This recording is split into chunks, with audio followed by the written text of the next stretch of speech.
Bonsoir, Yanniv Mallet, constellateur familial à Paris, 12e et en Seine-et-Marne.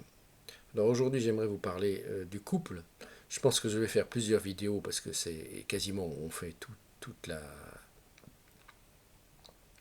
théorie de la constellation familiale quand on parle du couple. Simplement, d'un point de vue pratique, on peut déjà séparer les choses en deux.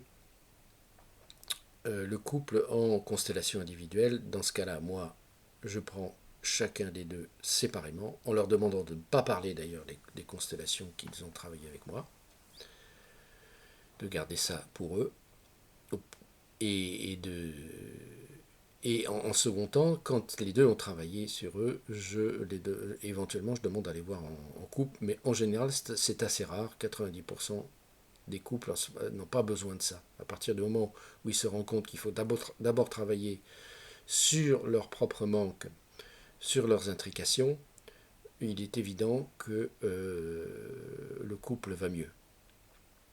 Ce qui fait que le couple va mal, c'est parce que chacun projette sur l'autre euh, des choses qui le concernent. Et d'ailleurs, on peut parler là aussi de communauté de destin, parce que les couples ne se rencontrent pas par hasard, et les inconscients se parlent malgré le moi de chaque individu. Et en fait, la fascination, elle se fait d'inconscient à inconscient. On tombe amoureux de l'autre parce qu'on croit que l'autre va pouvoir résoudre nos propres problèmes ou nos problèmes d'intrication. Et puis, ces projections s'effondrent progressivement, et donc c'est à ce moment-là qu'interviennent les conflits, parce que chacun se dit, mais je ne comprends pas comment j'ai pu tomber amoureux de cette femme ou de cet homme, et c'est pas du tout ce qu'il m'a montré au départ. Mais s'il l'avait montré, mais simplement, il y a une forme d'aveuglement systématique dans l'état amoureux qui fait que, en effet, on ne voit pas les intrications de l'autre. Et par rapport à ça, donc en groupe, donc moi, quand je travaille en groupe, il y a toujours, avec un couple, il y a toujours il y en a un des deux qui est plus concerné par le travail et qui est plus engagé. Donc je travaille avec celui-là, évidemment.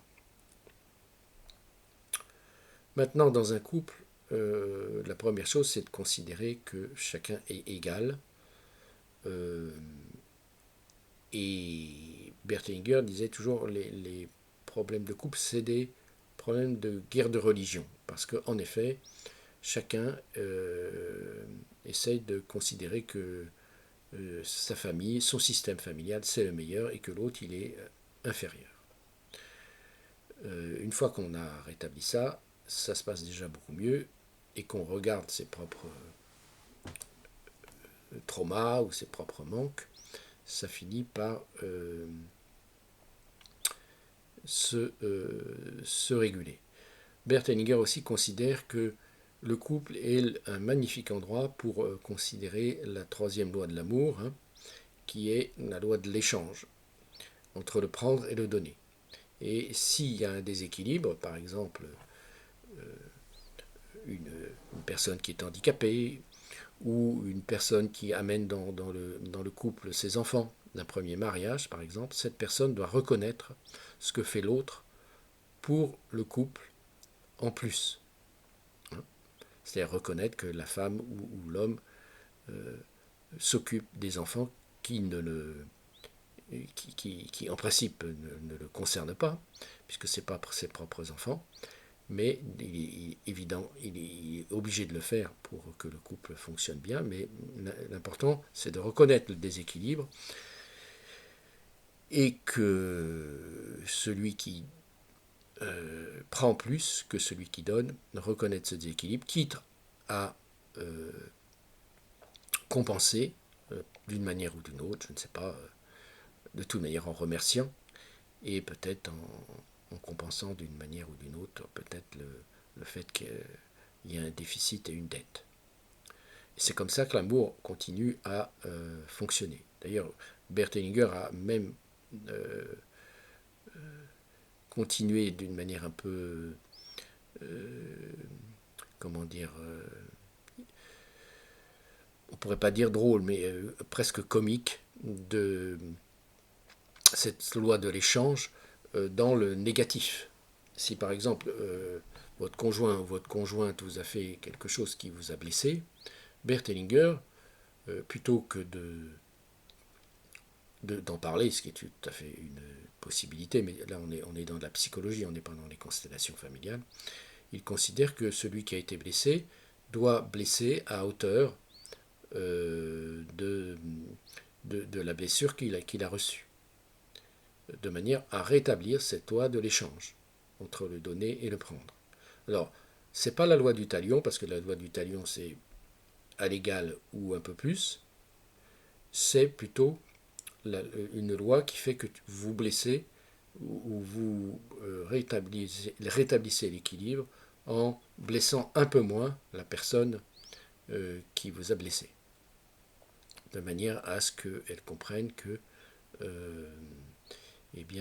tout ça n'est pas gratuit et qu'il faudra peut-être en parler. C'est aussi une bonne manière de le faire, mais ça c'est de la psychologie et ça n'a rien à voir avec les constellations familiales.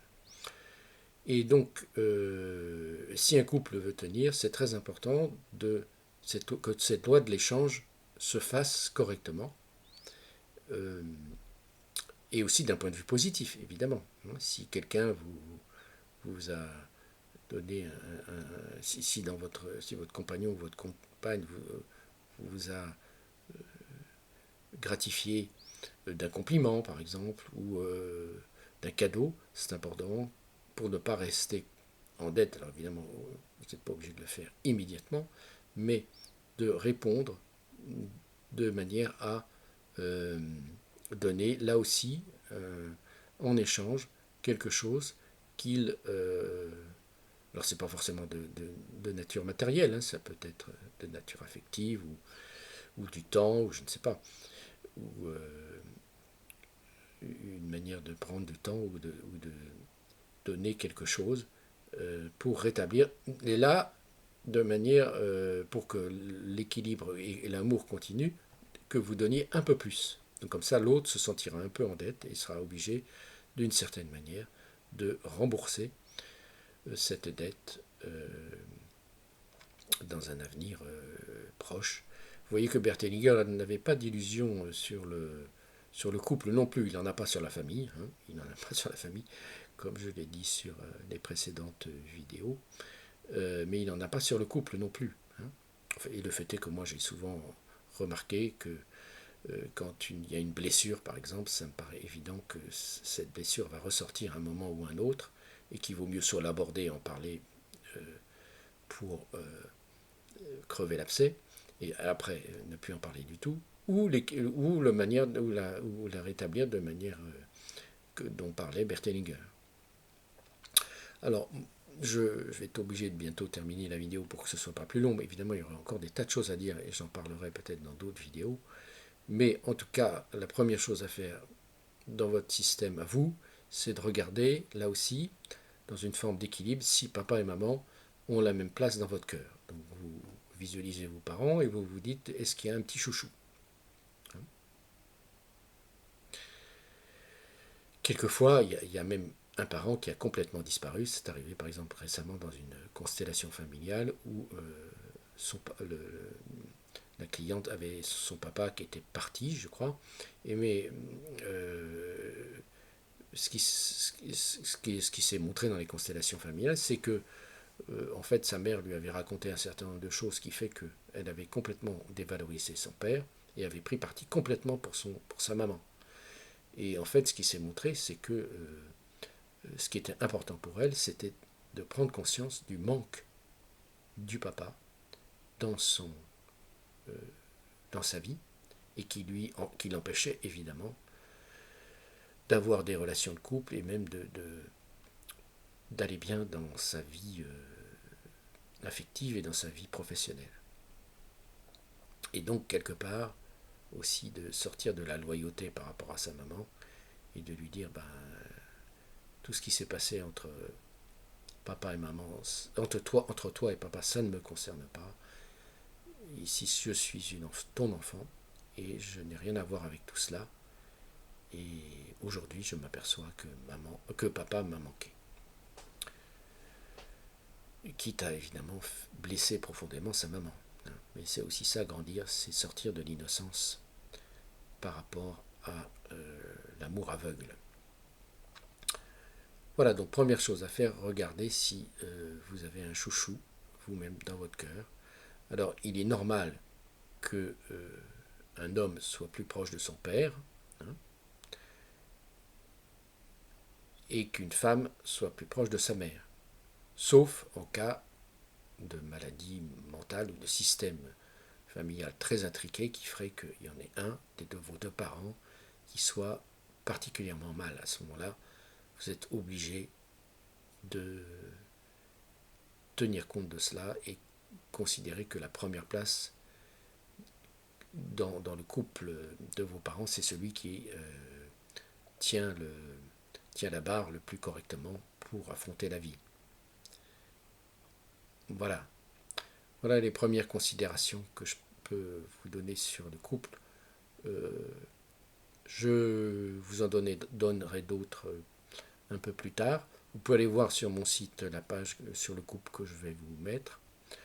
Vous avez aussi de nombreuses constellations où Bert Hellinger travaille avec des couples. C'est toujours intéressant de voir ça, comment ils se débrouillent. Et voilà, à bientôt.